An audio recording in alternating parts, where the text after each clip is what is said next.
মুক্তিযুদ্ধের পক্ষে কথা বলা শুরু করেছে তাদের মতো করে বলতেছে তারা।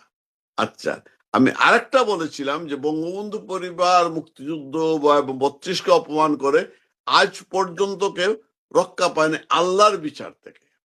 মুস্তাক পাগল হয়ে মারা গিয়েছিল, আমি সেটা বলেছি। আমি বলেছি যে জিয়াউর রহমান কিন্তু যে ষড়যন্ত্র করে ক্ষমতায় এসেছিল, জিয়াউর রহমান কিন্তু সেই ষড়যন্ত্রে মারা গিয়েছে। কিভাবে মারা গিয়েছে?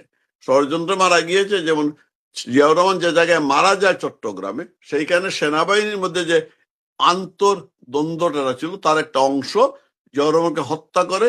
প্লাস জিয়াউর রহমান কেন চট্টগ্রাম গিয়েছিলেন, তারাই সে সময়টাই কেন বেছে নিল? জিয়াউর রহমান গিয়েছিলেন ওইখানে চট্টগ্রামের বিএনপির যে আভ্যন্তরীণ যে দ্বন্দ্বটা ছিল সেইটা মেটানোর জন্য। সেই সময়টা কাজে লাগান। বদরুদ্দোজা চৌধুরী ওনার সাথে ছিলেন, কিন্তু উনি কোনো সময় এ পর্যন্ত কোনো মুখ খোলেনি। বিএনপির কেউ কিন্তু সেই কথা বলে না।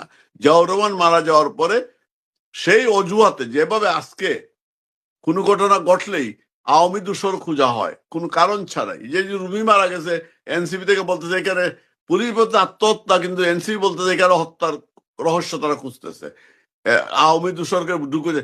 সেই সময়ে জিয়াউর রহমান হত্যার পরেই তারা কিছু মুক্তিযুদ্ধ অফিসারকে 12-13 জনকে ফাঁসি দিয়েছিল।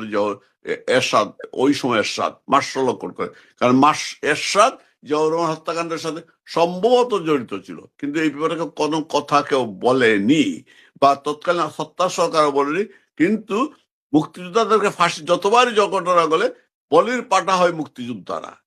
যতবার, এইবারও দেখবেন এই যে গুম কাহিনী নিয়ে মুক্তিযোদ্ধা অফিসারদেরকে আবার গ্রেপ্তার করা হয়েছে। আপনি দেখবেন মুক্তিযোদ্ধাদের গলায় ফাঁসি দেওয়া হচ্ছে।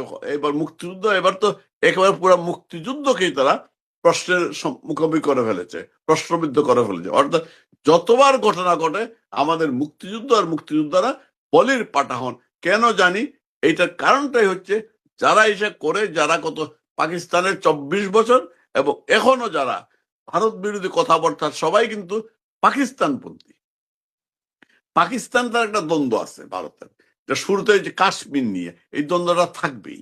এটা মিটানোর সময় পাকিস্তানি বজায় রাখবে, ভারতও বজায় রাখবে, এইখানে রাজনীতিটা আছে।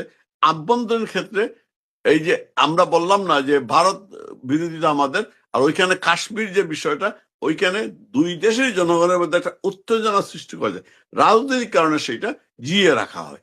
এই যে হাদি কেন্দ্রিক যে ঘটনাগুলো ঘটছে, ভারতকে দায়ী করা বা এই যে ভারতকে কেন্দ্র করে একটা উত্তেজনা সৃষ্টি করা, এটার মূল উদ্দেশ্য হচ্ছে রাজনৈতিক উদ্দেশ্য, এবং নির্বাচন যাতে না হয়,